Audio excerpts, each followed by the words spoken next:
Ես լուրին անցնեմ, ով է լինելու մեր վարչապետի թեկնածուն։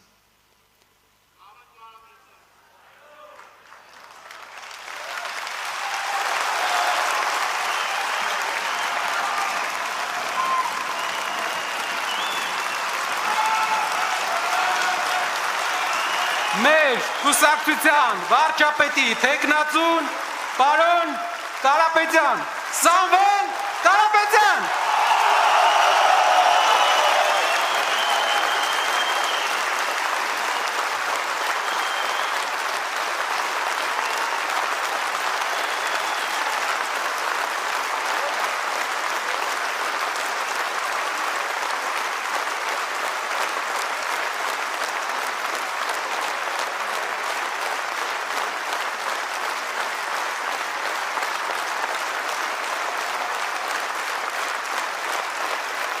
Պատմեմ ինչպես է դա լինելու, ժողովուրդ ջան,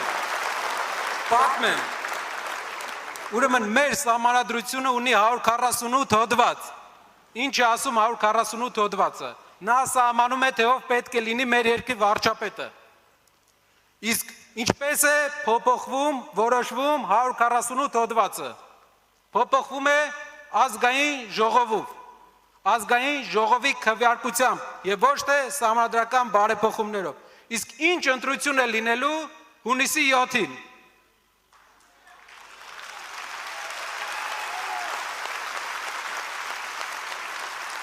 Որպեսզի վստահ լինեք սահմանադրականության, օրինականության մեջ մեր առաջարկի, կուզենայի, խնդրեի, լսեք Հայաստանում հայտնի սահմանադրագետների կարծիքը այս որոշման հետ կապված, խնդրեմ։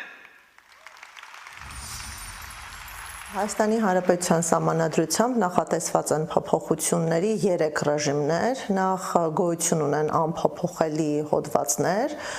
կան գլուխներ եւ հոդվածներ, որոնք կարող են փոփոխվել բացառապես հանրաքվեի միջոցով եւ երրորդը փոփոխություններ, որոնք կարող են կատարվել օրենսդիր մարմնի ազգային ժողովի կողմից։ Սահմանադրության 148-րդ հոդվածը կարգավորում է կառավարության անդամի ներկայացվող պահանջները։ Սահմանադրության 148-րդ հոդվածը անփոփոխելի հոդված չէ, ավելին չի պահանջվում դրա փոփոխության համար հանրաքվե, ուստի այս հոդվածի փոփոխությունները բավականին ճկուն են, անհրաժեշտ է ազգային ժողովի կողմից փոփոխությունների տեքստի ընդունում։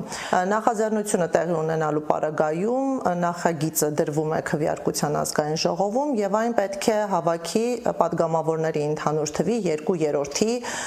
ձայները։ Սահմանադրության 148-րդ հոդվածը, այլ կերպ ասած կառավարությանը ներկայացվող պահանջները, որտեղ որ հղում է տրվում պատգամավորներին ներկայացվող պահանջներին, ինքը կարող է փոփոխվել ավելի պարզեցված, այսինքն ազգային ժողովի կողմից։ Պետականագիտական առումով կարևորագույն հարցերը պետք է շատ խորքային քննարկման առարկա դառնան, նոր համապատասխան որոշումներ կայացվեն։ Սահմանադրության 148-րդ հոդվածը սահմանում է կառավարության անդամի ներկայացվող պահանջները։ Սահմանադրության 148-րդ հոդվածը կարող է փոփոխվել ազգային ժողովի կողմից ձայների որակյալ մեծամասնությամբ, այսինքն դա այն բացառությունների մեջ չի մտնում, որոնք կարող են փոփոխվել միայն հանրաքվեով, այո, ազգային ժողովը կարող է փոփոխել վարչապետին եւ կառավարության մյուս անդամներին ներկայացվող պահանջները։ Սահմանադրության որոշ դրույթներ փոփոխվում են ազգային ժողովի որոշմամբ, կոնկրետ 202-րդ հոդվածի առաջին մասում նշված են այն հոդվածները, այն գլուխները նաև, որոնք կարող են փոփոխվել միայն հանրաքվեով։ 148-րդ հոդվածը այդ ցանկում չկա։ Սա նշանակում է, որ մենք պետք է ղեկավարվենք, եթե փոփոխելու անհրաժեշտություն հիմքեր լինեն, 202-րդ հոդվածի երկրորդ մասով համաձայն, որի այդ փոփոխությունները կատարվում են արդեն ազգային ժողովի որոշմամբ։ Ազգային ժողովը առանց հանրաքվեի կարող է սահմանադրության որոշ գլուխներում եւ հոդվածներում կատարել փոփոխություններ։ 148-րդ հոդվածը չի մտնում 202 հոդվածի առաջին մասում սահմանված այն գլուխների եւ հոդվածների ցանկում, որոնց համար պարտադիր է հանրաքվեի անցկացումը։